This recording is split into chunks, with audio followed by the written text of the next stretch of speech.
자, 이제 1교시, 2교시에서 현장 조사 방법론을 설명을 드렸고, 그 다음에 감정 내역서 만드는 부분을 설명을 드렸습니다. 간단하게 정리하면 이렇습니다. 현장 조사는 잘해야 되는데, 현장 조사를 얼마나 객관적으로 정확하게 하느냐가 모든 걸 결정한다고 볼 수 있는 거죠. 현장에서 일어나는 액티비티를 어떻게 잘 정리하느냐. 근데 안타깝게도 지금은 수기식이 대부분이다. 그런 부분들을 보완할 수 있는, 혁신할 수 있는 어플리케이션도 있다. 그렇게 어플리케이션 하는 방법을 좀 설명을 드렸고, 제가 어플리케이션 장사를 하려는 게 아닙니다. 이게 어차피 장사가 안 돼. 안 돼가지고, 저희들이 뭐 몇 년 전에, 5년 전에 개발해가지고, 이 부분들을 이제 감리로 전환해. 그래서 뭐, 대박이 났습니다. 이미. 아키엠, 뭐, 코너, 다 난리가 나가지고, 그 감리자들은 아키엠을 쓰고, 또 시공자들도 뭐, 롯데, 포스코, 한라, 동원 막 쓰고 있습니다. 그래서 이게 지금 제가 이 감정인 여러분들한테 바로 체크 이거 팔아가지고 돈도 안 됩니다. 그래서 아예 그냥 뭐 쓸 사람 있다 그러면 그냥 어떻게 하고 뭐 하는 그런 정도지. 다만 제가 말씀드리는 거는 쉽게 할 수 있는 방법이 있고 솔루션으로 해야만 이게 감정을 빨리 할 수 있고, 감정인이라는 게 법원을 위해서 봉사하는 건 아니잖아요. 법원을 위해서 증거자료를 만드는 감정을 보고하면서 보람도 있어야죠. 보람이.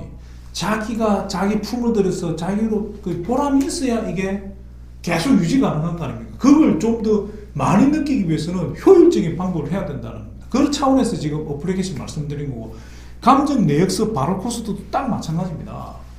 일반적인 조그만 건물도 하자감정 이런 거는 항목별로 그냥 돈 계산하면 됩니다. 엑셀로 만들어가지고 하면 되죠.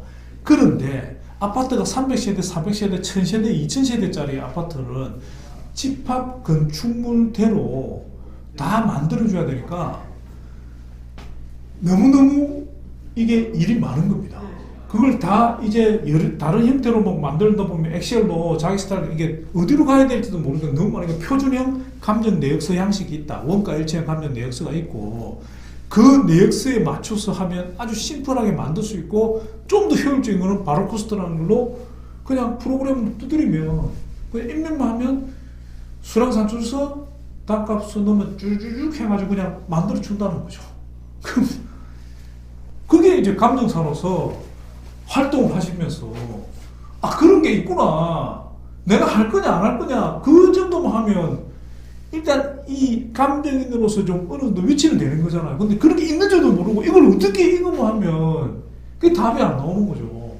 뭐가 뭔지도 모르고. 제가 오늘 이 3교시를 통해서 말씀드리는, 일관되게 말씀드리는 거는, 건설 감정은 분쟁, 넓은 의미로서 분쟁이지만 좁은 의미로서 감정인데, 이 감정은 일반적인 건설 현장에서 다루는 거하고 완전히 차원이 틀린 거라는 거예요.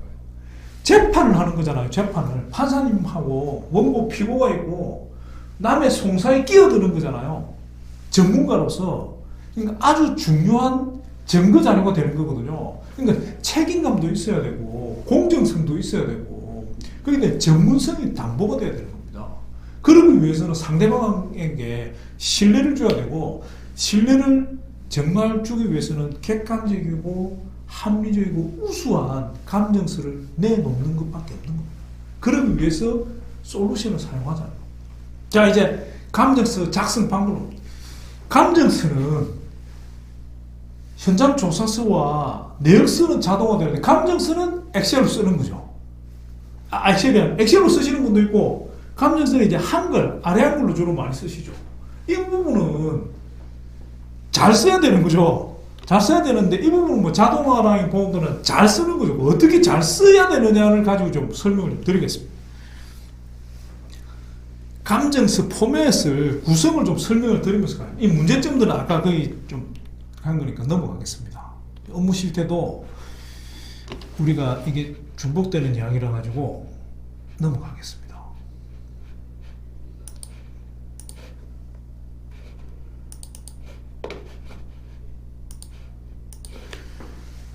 표준 구성부터 좀 설명을 드릴게요. 표준 구성. 감정서는 세 가지 파트로 나눠준다는 겁니다.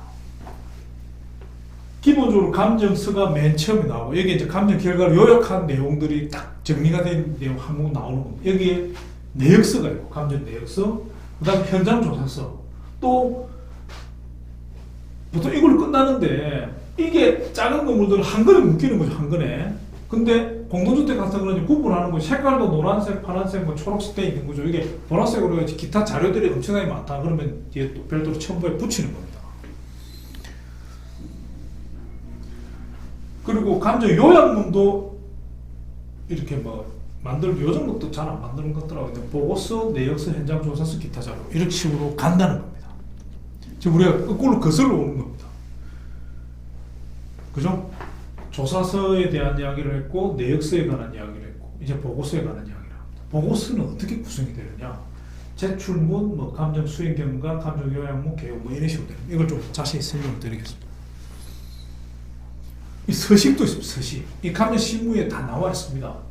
이게 뭐 요 두께도 이루어져 있고, 뭐 템플릿 서식도 주는 거죠. 신명적으로 폰트까지 다 결정이 되어 있습니다. 사건 번호를 쓰고 뭐 어떻게, 이걸 이제 2011년도에 정리를 한 거죠. 이때 참 힘들었습니다. 저도 참여해가지고 지금도 법원에 계시는데 고충정 부장님이라고, 그래서 그 당시에 건설소송실무연구 회장님께서 좀 미리 정리를 하자 그래가지고 표지, 양식, 서식을 다 템플릿 정리를 한 겁니다. 색상 조교표까지 만든 거죠. 요즘은 이게 다 퍼져가지고 뭐 이대로 하는 겁니다. 그래서 강정 항목별 서실의 폰트까지도 글자 크기도 다 이렇게 해주놨습니다. 약간 법원의 어떤 서류도 좀 획일적인 그런 부분들이 있고, 좀 통일감 있게 하자는 그런 부분들이 있는 겁니다. 페이지 여백이 어떻고 저떻고, 네, 전자문서를 변환할 때 하고, PDF를 만들 PDF에 뭐 엑셀도 같이 첨부해서 넣을 수 있고 뭐 그런 겁니다. 전자문서로 만들었을 때 이런 목록을 이렇게 줘가지고 바로바로 찾아갈 수 있도록 하자는데, 여기서 지금 보시면 이 감정 보고서고, 감정 내역서고, 현장 조사서고 이렇게 나오죠. 이게 한국어로 다 묶을 수 있는 겁니다. 그래서 이렇게 책갈피도 만들어주는 거죠. 제출문이 있고, 감정 수행 경과 보고 있고, 감정 요약문, 개요, 목적 및 기준, 뭐 항목별 구체적 감정상, 결론. 이 결론이 결국 감정 요약문하고 연결이 될 겁니다. 이렇게 되는 거죠.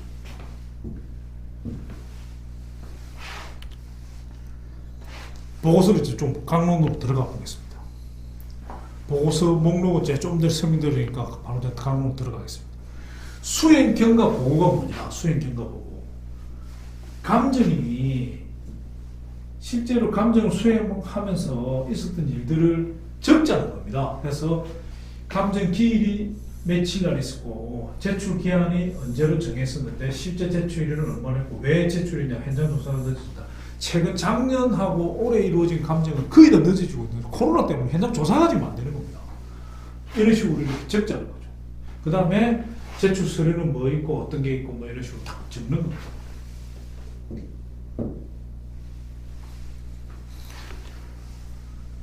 감정 수행 및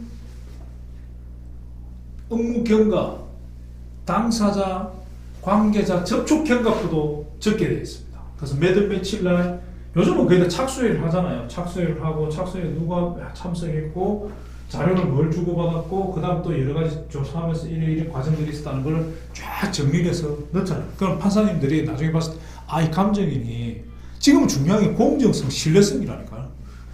제대로 감정을 했구나, 안 했구나. 나중에 또 감정이 돼가지고 어필할 수 있잖아요. 실제로 감정인을 대상으로 분쟁을 또 스트라이크 하는 사람도 있습니다. 골치 아프죠. 그러니까 그런 사람들한테 어떻게 하면 신뢰감 있게 할 수 있느냐. 그 다음 감정 요약문. 앞에 부분들은 이제 판사님이 실제로 간단하게 이제 감정인이 제대로 업무를 어떻게 수행했느냐의 경과를 좀 알자는 거고, 감정 요약문부터 이제 본론인 거죠. 사건 번호, 항상 모든 감정서는 사건 번호가 따라가야 됩니다. 그리고 원고 표고가 있는 거고, 목적물을 표시를 해주는 거죠. 그 다음에 보수비 총괄표, 뭐, 부분 도장이 전체 도장이냐는 공동주택에서 외벽 균열을 전부 도장하는 비용하고 부분 도장하는 걸 옵션을 나눠가지고 해주는, 거기서 이제 판사님들이 치사 선택을 할 수 있도록 돈을 미리 구분해서 나눠주는 거죠. 그래서 하자 보수비 총괄표, 뭐 주요하자 분수표 균열을 이렇게 해주는 겁니다. 그래서 이 요약문 보고도 이 전체 하자 보수비의 규모를 한눈에 파악할 수 있도록 해주자는 겁니다. 일종의 대시보드죠, 대시보드. 그래서 하자 보수비 연차별을 분석하면 이렇게 뭐 사용검사전이 많다, 뭐 뭐가 많다, 그걸 중요하잖아 보고 이런 식으로 그래프로 쫙 나오는 거죠. 그러면 이게 현황이 바로 파악이 될 수 있는 거고. 자, 이제 감정설 본문입니다. 본문. 감정 개요가 있는 거고요.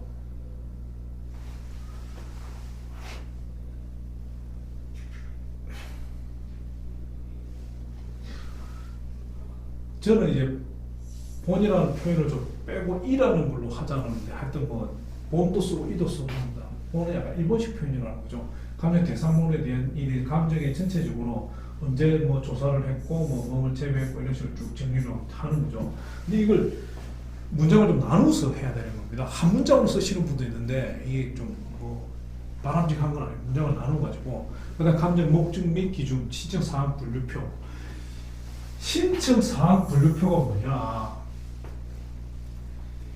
이게 이제 그 감정인이 감정을 맡고 이 감정을 현장 조사를 착수하기 전에 신청 사항이 분류가 돼야 됩니다.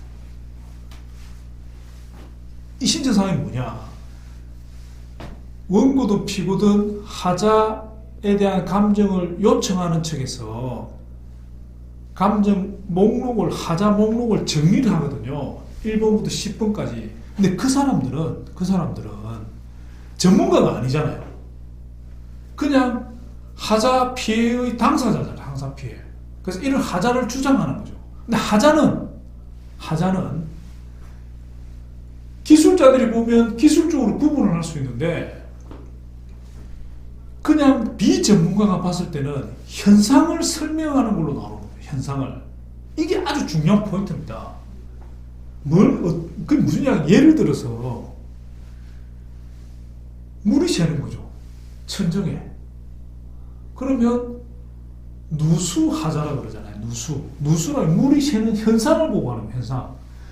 그 원인은 조사를 해보면 지붕의 방수가 잘못됐을 수도 있고 천정 안에 스프링클러가 터졌을 수도 있고 외벽에서 창호에서 새 들어오는 걸 수도 있고 여러 가지로 나눠줄 겁니다. 나눠주면 창에서 새면 창호하자, 설비에서 새면 설비하자, 방수에서 새면 방수하자가 되는 거죠.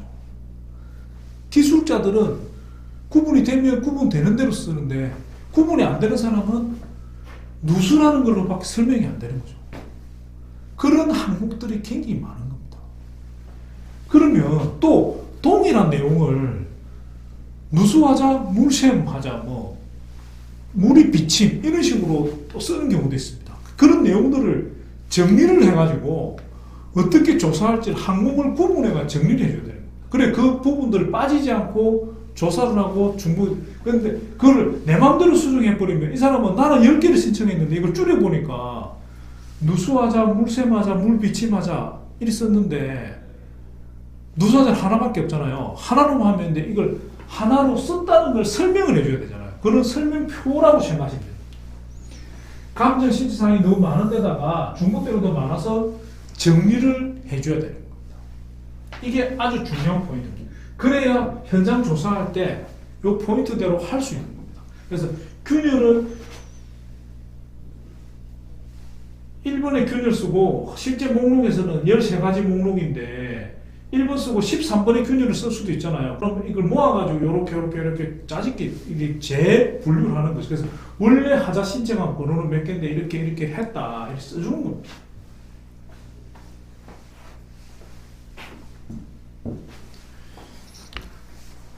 이게 아주 중요한 포인트입니다. 그 다음에 감정 기본 자료는 뭐다? 사용성이 도면이다. 또는 하자 뭐 이런 여러 가지 참고할 자료가 있다. 뭐 이런 거 사용성이 도면이 맞느냐 안 맞느냐부터 확인에 들어가면서 그런 부분들이 있어요. 그런 기본 자료를 어떻게 정리하느냐가 중요한 겁니다. 그 다음에 내가 어떤 장비를 가지고 조사를 했다. 써주는 거죠. 그 다음에 이제 구체적, 이제 여기까지는 일반적인 내역서나 뭐 이런 걸로 들어오는 겁니다. 그 다음에 이제 개별 구체적 감정 사항으로 들어가서 항목별로 적어주는 겁니다. 이게 이제 서식으로 표로 정리가 되어 있습니다. 공동주택은. 보시면 원고 측 주장도 적어야 되고요. 피고 측 주장은 이 하자에 대해서 뭐라고 적는다. 그 다음 감정인이 의견을 적는 겁니다. 그 다음에 감정인이 하자를 조사를 했을 때 표가 잘 되어 있습니다. 하자 판정에서 이거는 기능상이다, 안정상이다, 미관상이다, 법규 위반이다, 약정 위반이다, 하자가 제외되는 거다. 미시공이다, 변경시공이다, 부실시공이다, 설계상 하자다, 감리상 하자다, 시공관리상 하자다. 사용검사 전에 발생했다, 이후에 발생했다. 이후는 몇 년 차에 발생했다. 파악할 수 있다면 보수가 가능하냐 불가능하냐 이게 뚜뚜뚜뚜뚜뚜 타가지고 딱 나오게 돼 있는 겁니다. 그래서 사진은 어떻고 설계 도면에서 어떻게 돼 있고 금액은 얼마다 딱 적어주고 이게 표가 정리가 돼요.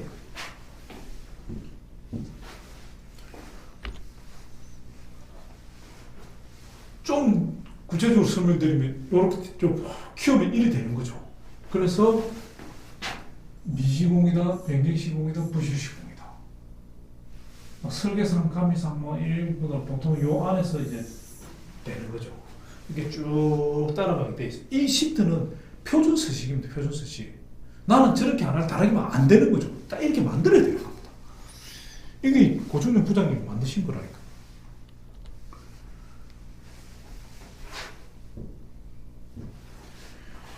지금 하자 발생 원인이고 중요도에 가는 겁니다. 중요에서 보수가 이 부분이 중요한 거죠. 이게 일반적인 그런 내용과 완전히 틀린 겁니다. 보수가 가능하고 중요한 하자다 그러면 보수비를 뽑으면 되는 거죠. 보수가 불가능하다 그러면 하자가 중요하지 않아서 보수가 과다하게 시공비용 차익, 보수 불가능 포함 요를 체크해야 돼요. 중요하지 않은데 보수비가 과다하게 들어가도 요로 가는 거죠. 중요하지 않은데 과다하지 않으면 요로 가는 거죠. 보수를 뽑으면 되는 거니까. 이게 공식적인 움직임입니다.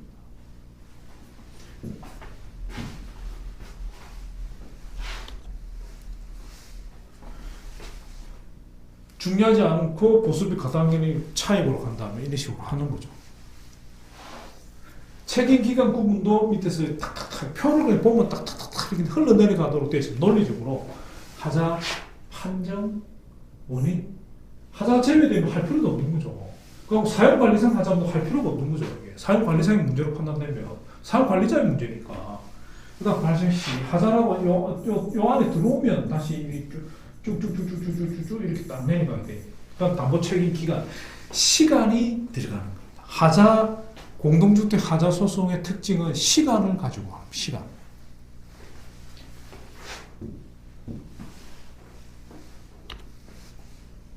그 다음에 결론. 요양문과 거의 비슷한 거죠. 총괄표 부분 도장이냐? 부분 도장 얼마다? 전체 도장 얼마다? 모습이 연차별 분석으로 듣고 항상 시간이 따라가요. 그 다음에 집합건물 구분 소유자별로 얼마다? 이런 내용들을 엑셀로 지금 99%를 만들고 계시는 거죠. 엑셀 만드는 작업에 엑셀 전문가들이 있어야 돼요. 이 개인이 뭐 나이 50 넘은 감정사가 기술적으로 아무리 자기가 뛰어난다 하더라도 이제 이런 아주 데이터를 만들어내는 일들은 이 역량적으로 좀 부족할 수밖에 없는 겁니다. 그럼 어떻게 해요? 저는 솔루션으로 해야 된다는 거죠. 미련하게 사람이 계속 액션을 만드는 미련한 거예요. 그 다음에 보고서를 다 만들었어요. 법원에 제출을 해야 돼요. 체크리스트를 만들잖아요. 체크리스트로 하자 결함도가 신청 항목대로 되었는가, 전유 세대 체크리스트 항목대로 작성되었는가, 수량 산출이 제대로 반영되었는가, 500세대 몇 개소라도 쫙 찍어가지고 무작위로 해보는 거죠. 랜덤으로. 결함 현황도과 수량 산출 수량이 일치하는가, 일치 여부들, 이런 대가 적용 여부들, 이런 걸 좀 자체적으로 점검을 그냥 만들어 내는 게 아니고 오류를 최대한 완벽할 수는 없습니다. 완벽할 수는 없지만 완벽을 위해서 노력하는 거죠. 다시 한번 체킹을 하는 거죠. 3만 원 이상 되는 단가가 적정하냐, 네? 조사 수량이 없는 일이 된 거는 삭제했느냐, 쭉 정리를 하는 겁니다.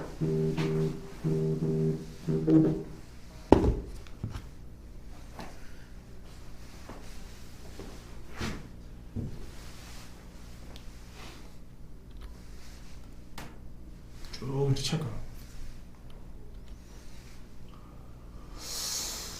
저는 체크리스트는 어디 있느냐? 건설감정 책이 있습니다. 하자편이 있고 공사편이 있습니다. 사서 보시는 것도 사실 뭐 건설감정 쪽에 그 유일한 책이다 싶어 해가지고 아주 인기가 많습니다.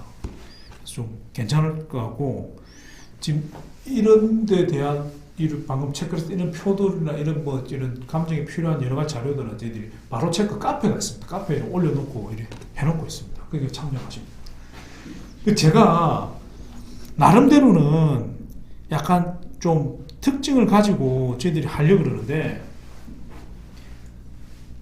지금 말씀드린 이 과정들은 그냥 평범한 이렇게 하면 이거는 저는 강의가로서 별로 그 뭐 시간을 들이고 했지만 들어보면 뭐 그 수긍이 되는 이야기를 하지만 도움이 안 된다고 보는 도움되는 이야기. 아까 현장 조사서는 바로 체크라는 거 써서 하면 시간과 노력을 엄청나게 단축시킬 수 있다. 감정 내역서 만드는 바로 코스트나 솔루션을 해가지고 시간과 노력을 엄청나게 단축시킬 수 있다. 그래서 내가 가지고 있는 업무의 가치를 훨씬 높일 수 있다. 이거고. 그러니까 감정서에서는 어떻게 해야 되느냐? 저는 감정인은 판결은 문장으로 나오잖아요. 감정인도 문장을 잘 해야 됩니다. 그 부분을 제가 좀 말씀드립니다. 시간은 어차피 1시간 지났는데 제가 이 부분을 좀 설명을 드리겠습니다. 문장의 종류, 우리나라에서 쓰는 국어 문법에서의 문장의 종류는 7개밖에 없습니다. 7개. 단문이 있고 본문이 있고, 단문은 글자 그대로 딱딱딱 끊어지는 거죠. 본문에서는 접속문이 있고, 대등 접속문이 있고, 내포문이 있고, 여기서 복잡하게 명사절, 관행절, 부사절, 서술절 말하면서 이거는 그냥 국어 문법이니까 그냥 이 정도만 아시고, 저는 좀 구체적으로 좀 설명을 드리겠습니다. 요거는 못 넘어가겠습니다. 시간도 다 지나고 있으니까. 문장 개선 사례를 좀 설명해보자. 총선이 다가올수록 정부로서는 결론을 내리기가 어려울 것이다. 뭔가 조사가 2개가 되어 있는 거죠. 총선이 주어 같은데 정부로서는 주어인지 뭐 모르겠는데, 그러면 이게 좀 정리를 어려운 거죠. 이게 가가 들어가면 복잡하고, 그래서 총선이 다가올수록 정부는 결단을 내리게 할 것이다. 심플하게 문장은 회사에서는 내가 사직하기를 바라고 있다. 회사는 내가 사직하기를 바라고 있다. 회사에서는 과연 이게 조사가 맞느냐, 이런 것들이 뭐죠. 좀 더 간결하게 표현할 수 있는 방법들을 가지고 설명을 드리려는 겁니다. 비문, 감정인들, 기술자들이잖아요. 기술자들 공대 나와가지고 문장 쓰는 게 가장 비문이 많습니다. 비문 문장이 안 된다는 거죠. 주어 수로가 꼬여버린 거죠. 이 집의 가장 큰 장점은 여름에 시원하고 겨울에 따뜻하다. 얼핏 들으면 말은 이해하죠. 장점은 따뜻하다. 이게 말이 안 된다는 거죠. 장점은 추상명사인데 따뜻하다는 거는 따뜻할 수가 없잖아요. 이 집의 큰 장점은 여름에 시원하고 겨울에 따뜻하다는 것이다 해야 이게 문장이 비문이 안 돼. 이 위에는 비문인 겁니다. 뜻은 전달이 되는데 수준이 퀄리티가 확 떨어지는 거죠. 그 사람의 퀄리티가. 근데 감정인들이 감정에서 이렇게 쓰는 게 굉장히 많은 겁니다. 반복되는 단어도 지양해야 됩니다. 그런 부분은 다시 생각해야 할 부분이라는 겁니다. 그런 부분은 다시 생각해야 할 포인트다. 지점입니다. 이런 식으로 약간은 동어 반복을 바꿔주면 동어 반복이라고 그러거든요. 그러면 수준이 올라가는 겁니다. 심플해요, 심플. 뭐 숫자 사용이나 문장 사용, 단어 사용 이런 것도 요거 한번 보시면 되고, 이거는 뭐 일반적인 이야기들이니까. 근데 제가 이제 뒤에 감정서를 가지고 써놓은 게 있습니다. 그걸 가지고 좀 설명을 드리겠습니다. 감정서의 문장을 강화하기 위해서 우리가 어떻게 되느냐? 기본적으로 문장은 짧고 명확하게 써야 되고, 능동형으로 웬만하면 써줘. 우리 기술자가 피동형으로 쓰는 게 막 중복을 피해야 되고, 접속사를 그리고 그런 데만 이런 거 좀 줄이고, 문맥 연결이 맞아. 비문이 되면 안 된다. 비문이.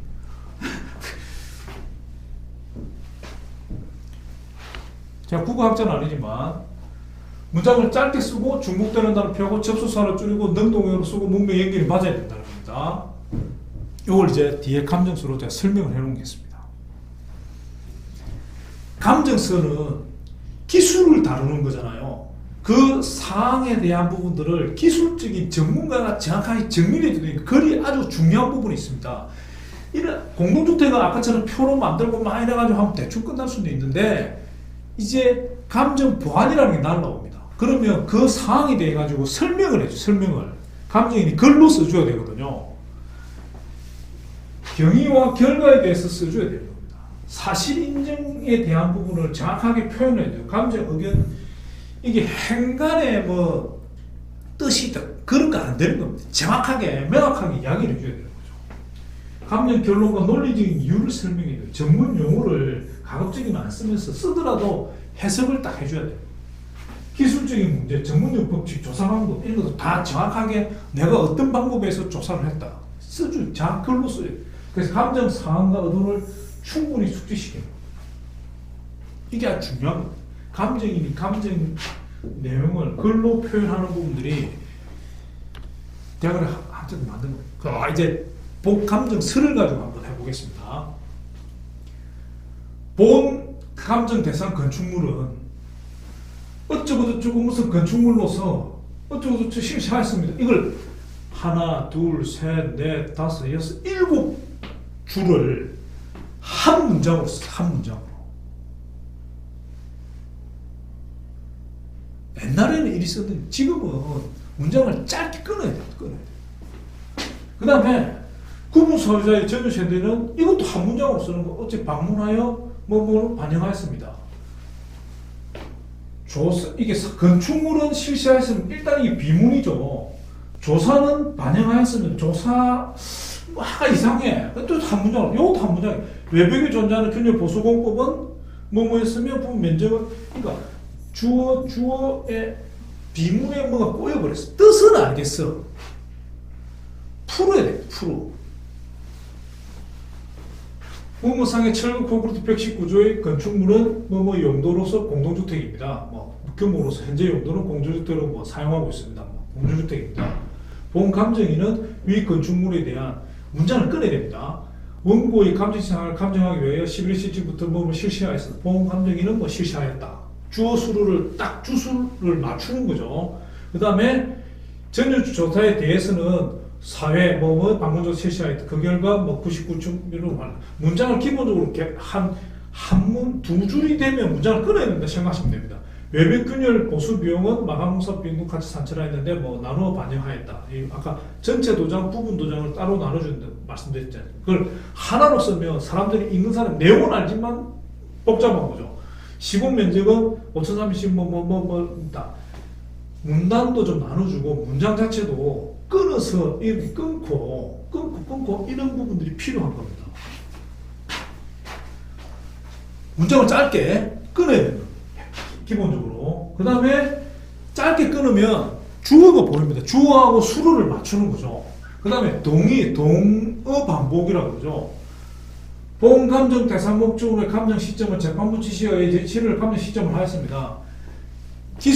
기술자로서 아주 고급적인 능력을 가지고 있지만 그를 동어 반복을 쓰면 판사님들 봤을 때 참 그건 안 되네. 이럴 때는 동어 반복 안 돼요. 다른 시점으로 하면 감정 시점은 7일을 기준으로 하였다. 이런 식으로 쓰면 되는 겁니다. 어렵지 않아요. 동어 반복은 치환을 하는 거니까 어렵지 않습니다. 재료비는 문과조사를 적용하였습니다. 이거는 재료비는 적용할 수 없잖아요. 비문이 된다니까요. 재료비는 정부공인 단가를 적용하여 산출하였습니다. 이렇게 되는 거죠. 재료비는 산출하였습니다. 이게 그러니까 주어 수를 맞춰주는 겁니다. 또는 목적어를 제대로 딱 집어넣어가지고 맞추는 겁니다. 밑에도 한번 볼까요? 0.3mm를 구분하나 일반적인 허용균형을 영상할 보수공법의 적용균형을 설정하여 보수공법을 적용. 동어 반복에 문장이 막 꼬이는 거죠. 콘크리트 허용균형 폭은 0.3mm 영상을 구분하나 이것도 문장을 사실은 끊는 게 좋죠. 구분하였습니다. 본 감정에서는 일반적 균열표로 0.3mm 기준으로 균열 보수를 구분하여 적용하였습니다. 이게 문장을 끊어주는 게 좋습니다. 그러니까 이게 이런 신표들한테 끊어줘야 됩니다. 균열 폭이 현저하게 낮은 뭐 이런 균열이 균열 이렇게 되니까 요거를 이제 부분으로 바꿔주고 결합선의 보수원 부분을 정해야 돼. 이런 식으로 동어 반복을 최대한 줄이면서 문장을 끊어주는 게 아주 중요합니다. 그러면 문장을 끊다 보면 문맥을 잡을 수 있거든요. 제가 한번 국어학자도 아닌데 근데 하여튼 우리가 기본적으로 감정서 쓰면 감정서의 퀄리티가 그 감정인의 퀄리티를 나타내는 거기 때문에 그래서 우리가 하자를 설명할 때 감정인이 설명할 때는 부위, 현상, 원인별로 설명하면 되는 겁니다. 이 순서대로 설명하면 되는 겁니다. 본 감정인은 현장 조사 결과 세대 거실 천정 벽체에서 결로 현상을 확인하였다. 결로 하자가 결로 현상이죠, 현상. 이는 단열재의 성능 및 시공불량에 발생한 것 추정된다. 기능상, 미공상 지장을 초래한 중요한 하자로 판단된다. 본 하자의 보수비는 뭐를 산출하였고 보수비가 산출하였다. 이런 식으로 부위, 현상, 원인 순서대로 글을 써주면 돼요. 근데 이게 하나로 빠지잖아요. 글이 안 돼요. 읽어보면 무슨 이야기인지 알아. 근데 건너뛰어. 보여드리겠습니다. 감정서입니다. 각동 외벽 등의 벽체 균일이 발생된 것으로 확인됩니다. 이 비문 주어가 없잖아요. 주어가. 뭐 차라리 그냥 음성질 해가지고 뭐 발생된 확인 뭐 이랬었든지. 그 다음 감정 의견은 아까 제가 뭐라 말씀드렸습니까? 세 개가 들어가야 된다니까요. 부위, 현상, 원인. 해당 부분의 균형 보수 및 제망에 소요되는 비용을 산정해야 돼. 감정인 의견이 비용을 이걸 산정하기 위해서 하자로 판단해야 되잖아요. 이걸 들고 와가지고 각동 외벽 및 옥상 등의 공중 일부 벽체에 발생한 균열을 확인하였다. 부위 현상. 이 같은 현상은 부실 시간의 기능상, 미관상 지장촌을 하자로 판단된다. 자기 의견을 적어줘야 돼요. 감정의 의견을.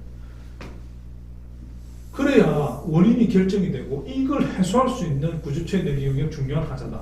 이걸 해소하기 위해서는 균열폭에 따라 마감 부위를 어떻게 하고 보수 방법을 해야 된다. 보수 방법은 이렇다. 0.3 미만은 어떻고 이상은 어떻고 이렇게 부위 현상 원인으로 딱 적어줘야 돼요. 그러면 심플하죠. 심플하고 누가 보더라도 딱 알 수 있는 거죠. 아, 뭐 다른 문법이 안 됐어? 뭐 이렇게 싸울 수 있는데 이 적으면 이거는 감정인의 의견이 이걸 현상을 확인했는데 감정을 어떻게 했다는 건 이게 안 되는 거죠. 건너뛴다는 거죠.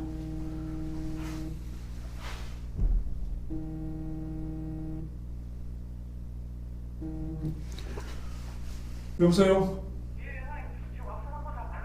예. 괜찮습니다. 그냥 한시 계속 진행하십시오. 예. 예. 감사합니다. 네. 예.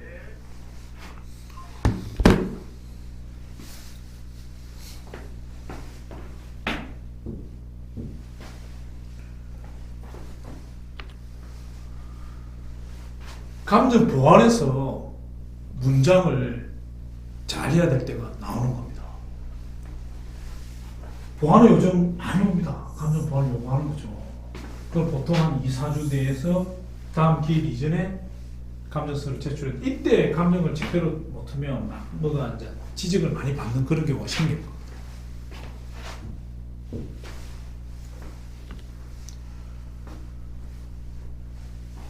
물어본 거죠. 천정 도장 마감 부위에 이중으로 금액이 산정된 거 아니냐. 물어볼 수 있잖아요. 아, 자기가 봤을 때 이중 된 것 같아. 그 답변을 이 감정인은 경량 중 마이톤 부분과 도장 부분의 공사비는 이중으로 산정되지 않았다. 몇 페이지를 참조해보고 이렇게 쓸 수도 있습니다. 이렇게 쓸 수도 있는데 감정인은 자기의 기술적 사항을 설명할 업무도 있다니까요. 좀 더 설명해야 됩니다. 이중으로 산정되지 않았다. 왜냐하면 내역서에 자기가 구술하듯이 쓰는 부분들을 글로 써줘야 돼. 마이통공사나 설비배금 철거에 한정된 것으로 판단된다. 그래서 단가의 비중을 봐도 공사에 포함되어 있지 않다. 하고 쭉 설명하고 그래도 몇 페이지에 봐라. 이리 설명을 해줘야 보는 사람이 이 부분은 나는 잘못 없어. 이런 거 하고 아니다. 왜냐하면 이렇게 한 거면 설명해 주는 거하고 틀린 거예요. 그러니까 글이 많아지는 거죠. 그래서 감정 보완하면 글이 많아지는 거죠. 많아지는데 이걸 한 문장으로 막 쓰면 답이 안 나오는 거죠. 문장을 끊어가지고 끊어서 끊고 해줄 수 된다는 겁니다. 이렇게 이해가 되시죠? 이게 사실 조금만 그 관심을 가지시면 충분히 그럴 수 있습니다. 우리가 초등학생들 일기장 보면 금방 이해하잖아요. 문장을 계속 끊으니까 그겁니다. 그거. 그런 식의 좀 필요하다는 겁니다. 이게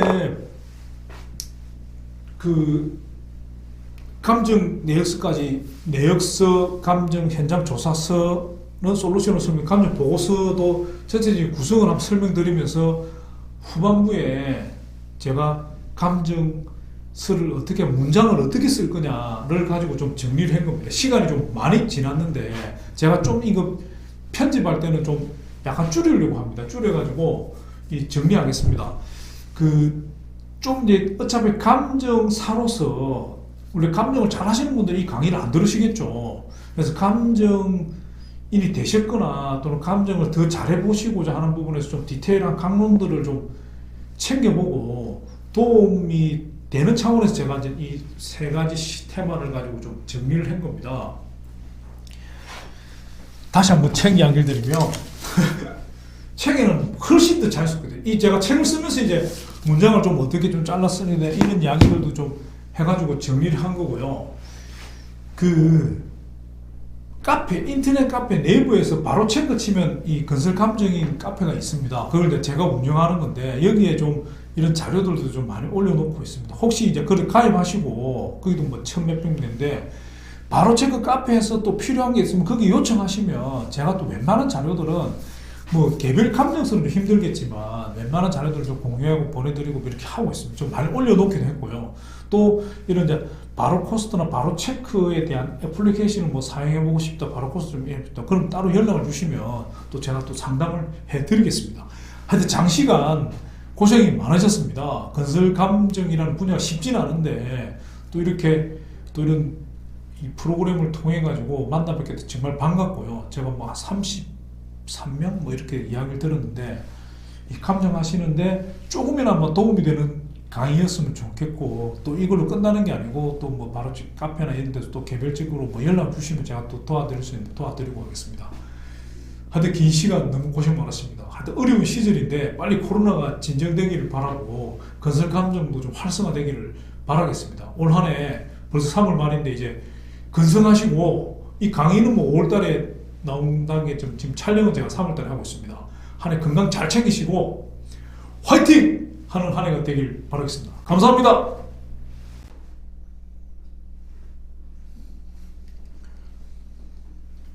삼교시 영상을 만들 보니까 37분, 8분 이렇게 나와요. 한 20분 정도 모자랍니다.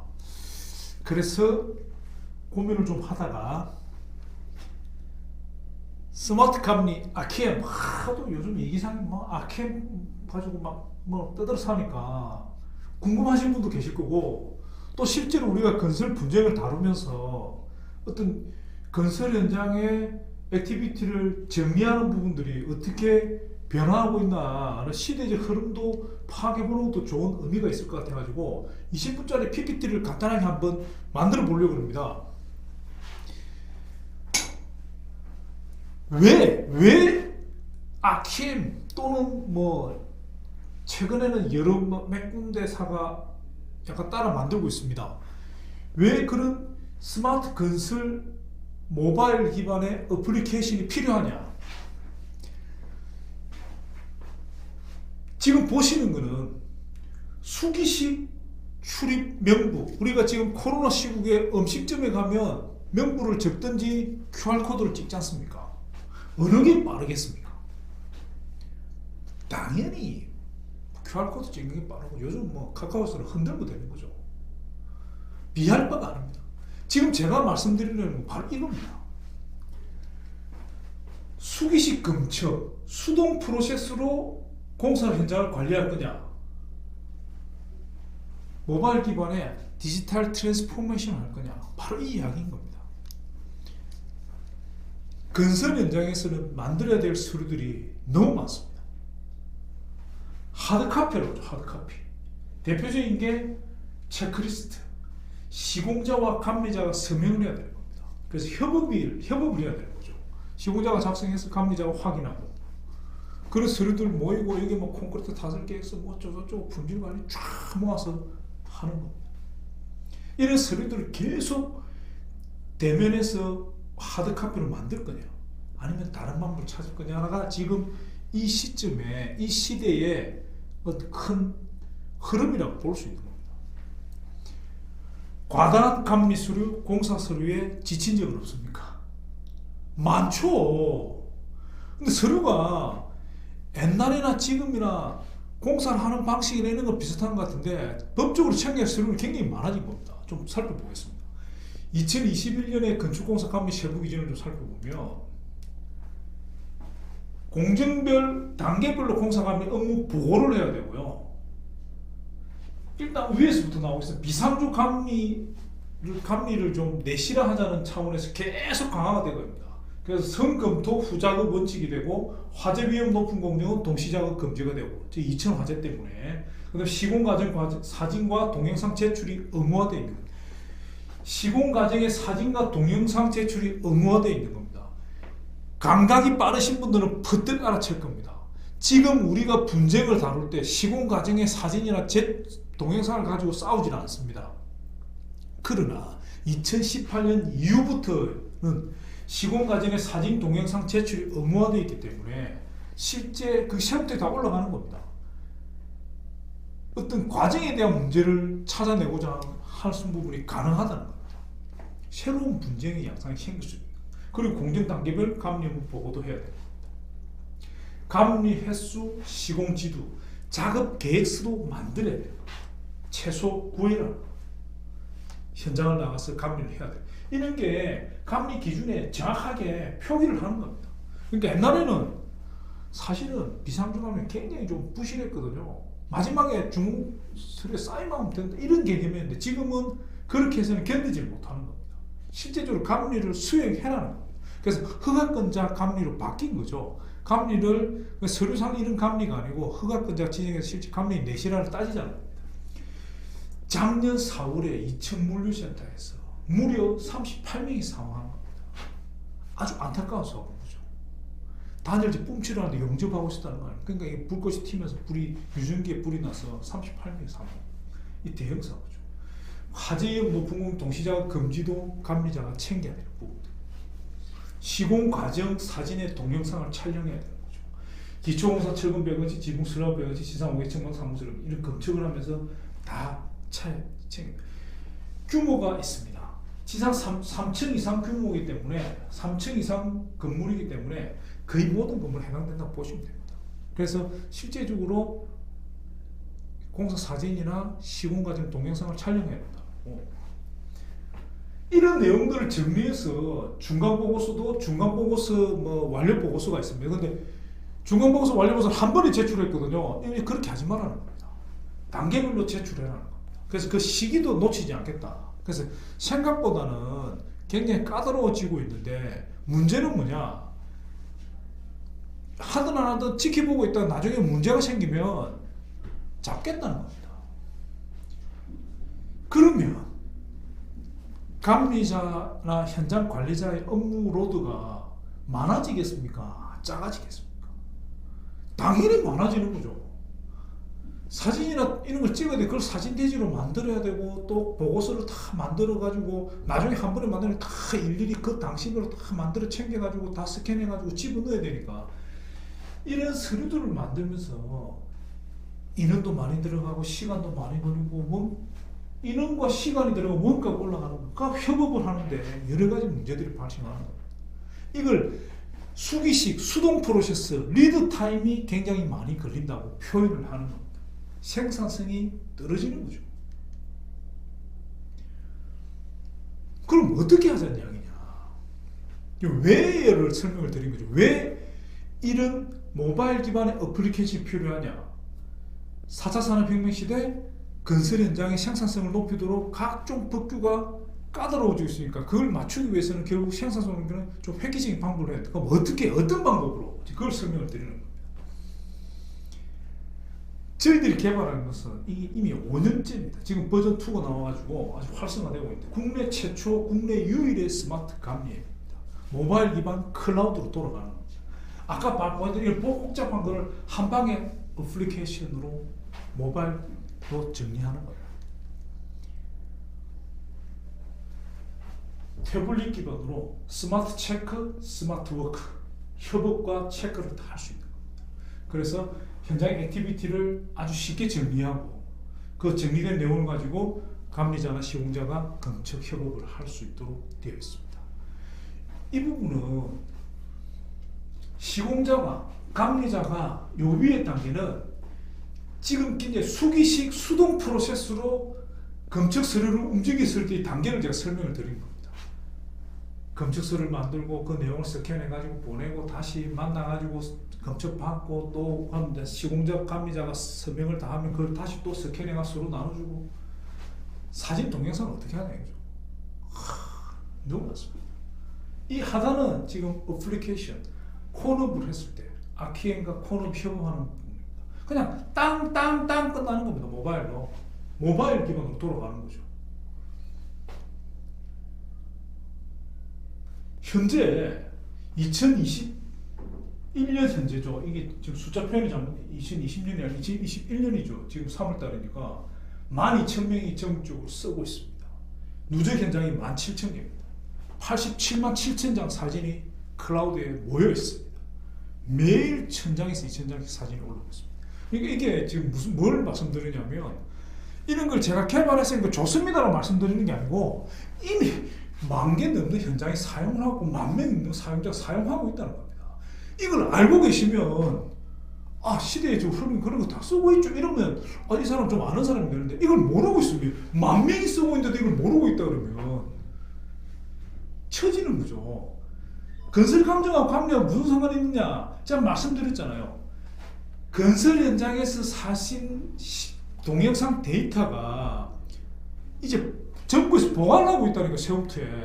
나중에 여러 가지 분쟁이 생기면 지금은 있는 건물만 가지고 네가 맞냐 내가 맞냐 따지는데 이제 그 과정을 볼 수 있다는 겁니다. 완전히 다른 양상으로 분쟁이 발전할 수도 있다는 겁니다. 알고 계셔야 됩니다. 시대적 방. 우리가 일본을 싫어하지만 일본한테 당한 이유가 뭡니까? 동학 농민 전쟁이라고 하지만 일본 놈들은 기관단총으로 했는데 우리는 칼 들고 있다가 그냥 학살 당한 거 아닙니까? 그 내리에 그런 어마어마한 게 지금 우리나라 국민 정세에 남아있는 거죠. 그래서 일본을 용서하기 힘든 거죠. 그 외에 얼마나 많은 만행을 저질렀냐면 그 핵심 포인트는 그슬로 올라가면 일본은 메이지 유신 때 상투 자르고 새로운 문물을 받아들여가지고 나라를 부강하게 만든 거고 우리나라 고종 황제님은 민비님하고 막 이런 어영부영 하다가 놓친 거죠. 쇄국 정책하다가 기존의 그 유교 문화에 갇혀 있다가 세상 바뀌는 줄 모르고 이제 변화가 필요한 거예요. 지금 4차 산업혁명 시대라는 거예요. 어떤 업체들이 쓰고 있느냐? 서울시에서 쓰고 있는 서울시 도시기반시설본부 시설공단이 이걸 사용하고 있는 겁니다. 롯데건설, 포스코, 대림, 한라 여러 군데 건설회사에서 사용을 시작하고 있습니다. 왜? 이 사람들이 이런 어플을 개발 못해서 이걸 쓰고 있겠습니까? 아닙니다. 이미 개발이 되어 있고 자기 혼자의 의사결정이 아니고 한미글로벌에 있는 시공자들이 이걸 사용하자 그러니까 플랫폼 형태로 사용을 하는 거죠. 그냥 써보는 거죠. 또 각종 건설사들은 자기들 정보를 외부로 주려고 그러지 않잖아요. 보안 때문에. 그러면 이게 폐쇄적이니까 무조건 하드카피를 출력해서 주고 거기다 치료하고 이래 하니까 이게 시간이 많이 걸리는 거죠. 하드카피가 쌓이는 거죠. 중립지대에서 검측 정보 공유, 분명히 이 감리자와 공유해야 될 정보들을 끄집어내가지고 그 공유하는 거죠, 서로가. 거기서 검측하고 사인하고 그걸 저장하고 그 부분들이 시험투로 들어가는 거죠. 지금 그런 컨셉으로 심각하십니다. 자, 좀 구체적으로 설명을 드리겠습니다. 검측 체크리스트가 작성이 가능합니다. 이 부분이 바로 체크해서 수량 산출 부분인데 우리가 그걸 검측 체크리스트로 바꿔서 지금 개발한 겁니다. 출발은 감정입니다. 대한민국 건설 모바일의 출발은 건설 감정 바로 체크해서 출발한 겁니다. 감리 일지도 쓸 수 있습니다. 일지를 태블릿으로 워딩을 하는 게 힘들지 않습니까? 모바일로 이런 기존 템플릿 문구들을 저희들이 다 주놓고 있습니다. 설계도면을 불러와서 방금 시공한 위치를 기록을 하고 위치를 표시한다. 동영상, 사진 이런 걸 그대로 뭐 사진보도 당연히 만들 수 있는 거고요. 동영상도 실시간으로 찍어서 바로 업로드할 수 있는 겁니다. 동영상 관리를 어떻게 하겠습니까? 몇백 메가 되는 걸 너무 힘들잖아요. 내 전화기에 있는 걸 다시 PC로 옮겨가지고 저 감리자한테 보내주고 아주 어려워. 근데 한 방에 쫙 됩니다. 포토그리드. 실시간으로 PC와 전화기가 공유하는 것은 당연한 거고 포토그리드. 이게 뭐냐? 현장에 5명의 기사가 5명의 전화기를 들고 5명의 사진을 찍습니다. 근데 그 사진을 어떻게 모으겠습니까? 누가 모을 거며 어떤 방식으로 모을 거며 그 사진을 또 어떻게 분류를 하겠냐 이거죠. 날짜별로는 가능할지 모르지만 공종별, 공간별 이거는 몇 층 사진인지 어디 사진인지 모른다니까요. 정리가 안 돼요. 사진만 많이 찍고 자기 전화기에 몇 천장 사진만 있는데 정리가 안 되는 겁니다. 한 번에 쫙 모아서 보여주는 겁니다. 전 세계에서 유일한 기능입니다. 제가 개발한 겁니다. 이렇게 하면 현장에 있는 10명이고 20명이고 그 사람들 이 앱으로 사진을 찍으면 쫙 모아서 보여주면 언제든지 볼 수 있고 본사에서도 볼 수 있고. 그래서 실제로 현장을 관리하는 인원의 인력, 사람 수를 줄일 수는 없겠지만 그 사람이 그 일을 하는 시간은 줄이는 거죠. 인력도 줄이는 거고. 그러니까 당연히 원가가 줄어드는 겁니다. 업무 프로세스가 단축이 되는 거죠. 저는 근데 이러한 계량적인 생산성 향상 외에 더 중요하게 말씀드린 게 데이터의 정렬이라는 거예요. 현장의 데이터와 본사에서의 데이터가 동일한 데이터를 가지고 이야기를 하면 능동적으로 현장을 관리할 수 있습니다. 무슨 이야기냐? 지금 현장에 아까 맨 처음에 볼 때 2천 현장에 불이 났습니다. 불이 났는데 상황때 어떤 일을 파악하려면 그 사람이 보고하지 않는 이상 알 수가 없습니다. 근데 들어가서 이때 이 공정이 뭘 어떤 공정을 해서 그냥 초기에서 보면 되는 거잖아요. 그게 데이터의 정렬이라는 겁니다.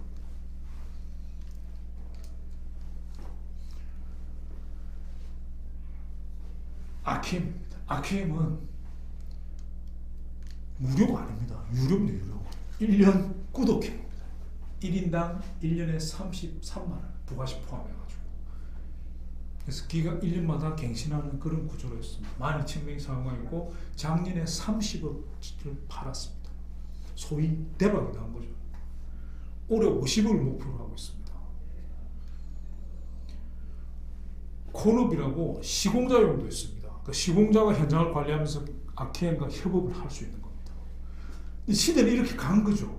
그래서 지금 대형 건설사들도 요즘 뭐 다 디지털 트랜스포메이션 뭐 이렇게 추구하면서 결국 이런 어플리케이션을 자체를 개발하든지 또는 우리 같은 중립지대에 있는 플랫폼을 쓰든지 이런 시대로 넘어가게 된 겁니다.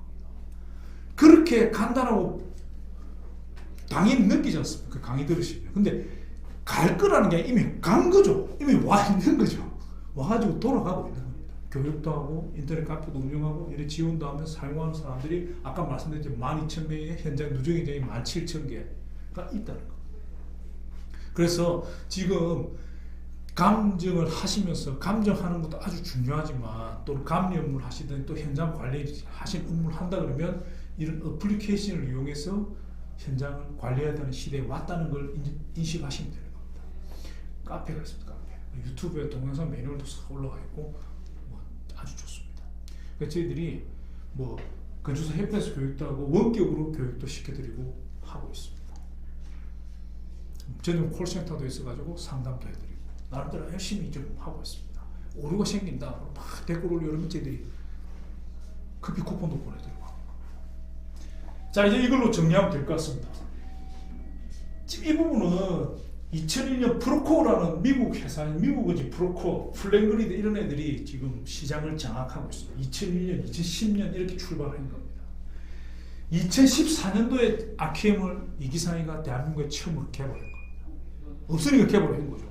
이게 건설 모바일의 대한민국에 최초 출시된 어플리케이션입니다. 근데 제가 누누이 말씀드렸다시피 장사가 안 돼요. 전국의 감정인이 1000명도 안 돼요. 장사가 안 돼요. 근데 2015년에 건설감 그 감리 기준이 강화되면서 제가 급히 아키엠으로 전환을 시켰습니다. 그러니까 2016년 6월 1일 날 저희들이 출시해가지고 몇 년 동안 팔았죠. 영업을 했죠. 참 이게 정적으로 하다 어느 정도 지금 유료 사용자가 3,000명, 4,000명 넘어가다가 작년에 대박이 났죠. 코로나가 뭐 이렇게 하면서 비대면 뭐 협업 시스템에 대한 욕구가 전국적으로 확 늘어집니다. 자, 이걸 제가 정리한 2018년 하나의 제다라는 게 나와 있습니다. SK 나기사 건설사들도 뭐 이런 유사한 어플리케이션을 개발하기 시작한 게 2018년도부터. 이 신문 보도 기자 자료만 제가 한 겁니다. 삼성물산의 위기가 2020년 8월, 대우건설이 요번 2월달에 대우건설 뭐 코코, 쌤 뭐 이런 게 나오더라고. 현대건설이 큐포켓 3월 18일, 아키엠 2016년 6월. 5년이 차이에요. 5년. 그 저희들 얼마나 잘 돌아가겠습니까 지금. 5년 동안 업그레이드 계속 해가지고 그걸 코업이 딱 나온 겁니다. 이제 그 안에서 협업해가지고 시공자, 감리자, 발주처가 다 돌아가면서 할 수 있도록. 뭐 자랑 같지만 현실 사실입니다. 스마트 감리, 스마트 건설의 주인공은 바로 당신입니다라가 저희 모토입니다. 아키엠 뭐 지금은 건설 감정사니까 감정하시면서 혹시 뭐 도움이 필요하고 뭐 문의하고 싶은 사람 있으면 언제든 연락 주십시오. 제가 최선을 다해서 설명드리고 서포트해 드리겠습니다. 자, 이렇게 이 장시간 3시간 동안인데 다시 시간이 좀 남아가지고 조금 더 아키엠 설명드리고 간단히 찍었습니다. 감사합니다.